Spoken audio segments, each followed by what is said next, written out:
Hello! Ito pong muli si Nanette ng Net Cooking. Ngayong araw pong ito ay magluluto naman tayo ng pichi-pichi. At ito po ang mga kakailanganin natin. So, una-una ay itong ating 1 cup of grated kasaba. Nakabili kasi ko, so buo-buo siya. So, nag-grate na lang ako ng 1 cup. Then, desiccated coconuts or grated coconuts. Lye water. A half cup of sugar, 1 cup of water, then meron din tayo ditong pandan na leaf, then mga molds na paglalagyan natin ng pichi-pichi. Ito po ang ating mga kakailanganin sa pagluluto natin ng pichi-pichi. Then, ang una po natin gagawin o first steps na gagawin natin, itong pandan leaf, ilalagay natin dito sa ating saucepan. Then, lalagay natin yung ating 1 cup of water. Ang gagawin natin ngayon, papakuluan natin ito. Papalabasin natin yung flavor or aroma ng pandan. Okay. Then, ngayon, ang susunod po natin gagawin, itong ating 1 cup na grated kasaba. Then, itong ating 1/2 cup na sugar.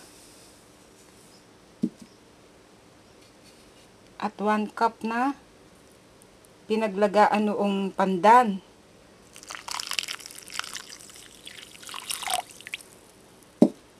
Then, gamit tayo ng wire whisk. Mix natin. Lagyan natin ng 1/2 teaspoon na lye water.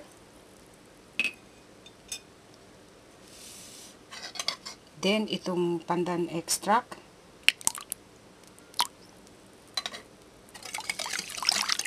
Mix natin.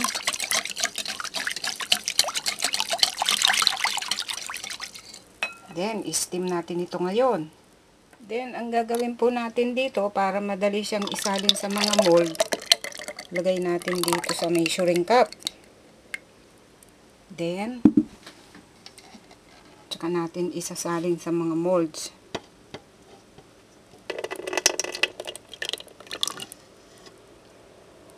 Then, pupunuin lang natin itong lahat. Then, i-steam natin. Yung ating pichi-pichi after nating na ilagay sa mga molds.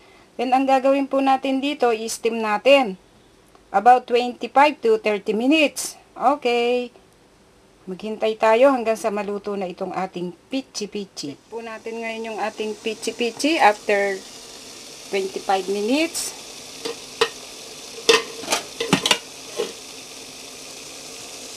So, ayan. Translucent na siya. Malinaw na siya. So, okay na to. Then, turn off na natin ang heat.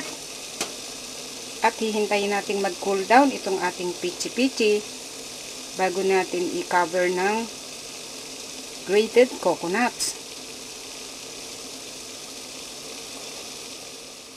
Then, ngayon po, heto na yung ating mga pichi-pichi after na nag-cool down siya. Ang gagawin po natin ngayon, kukuha tayo nitong fork. Then, lalagay natin dito sa grated coconuts.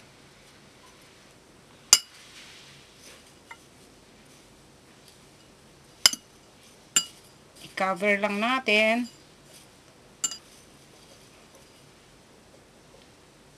Then, ilalagay natin dito. Tutuloy lang natin ito hanggang sa ma-cover na natin yung mga pichi-pichi ng grated coconuts. Then, ito po ngayon yung kinalabasan sa pagkakagawa natin sa ating pichi-pichi. After na na-cover natin ang grated coconuts. Sana po ay nagustuhan nyo ang pagkakaluto natin sa ating reseping ito.